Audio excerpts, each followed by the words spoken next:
Hello friends, இன்றைக்கி நம்ம நண்டு கிரேவி செய்ய போகிறோம். அதுக்கு வந்துட்டு ஒரு 3/4 கிலோ அளவுக்கு நண்டு எடுத்து க்ளீன் பண்ணி வச்சுருக்கேன். இப்போ வந்து கிரேவி செய்கிறதுக்கு சின்ன வெங்காயம், ஒரு தக்காளி, கொஞ்சம் குருமிளகு எடுத்திருக்கேன். இது கூட நம்ம வந்து 1 ஸ்பூன் வந்து மிளகாத்தூள் வந்து வரமிளகாத்தூள் சேர்த்து நல்லா அரைச்சி வச்சுருக்கேன். இப்போ வந்துட்டு நல்லெண்ணெயில் வந்து செஞ்சோம்னா இந்த சளி வந்து நல்லா முறிஞ்சு வரும் அப்படின்னு சொல்லுவாங்க. ஸோ வந்து நல்லெண்ணெய் எடுத்து கொஞ்சம் சோம்பு போட்டு கொஞ்சம் கருவேப்பிலை போட்டு தாளிச்சிட்டு இப்போ நம்ம எடுத்து வச்சுருக்க விழுதையும் போட்டு நல்லா வதக்கிக்கலாம் அந்த பச்சை வாசனை போகிற வரைக்கும்.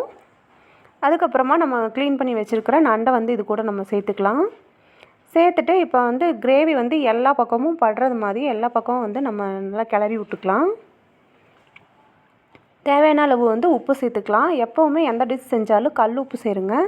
கல் உப்பு சேர்த்திங்க அப்படின்னா அதோடய டேஸ்ட் வந்து நல்லாயிருக்கும். இப்போ வந்து நம்ம தேவையான அளவு தண்ணி ஊற்றிக்கலாம். இப்போ இது நல்லா வெந்து இந்த மாதிரி கிரேவி கன்சிஸ்டன்சியில் வந்ததுக்கப்புறம் எடுத்தோம்னா நண்டு கிரேவி சூப்பராக இருக்கும். ஸோ ட்ரை பண்ணி பாருங்கள்.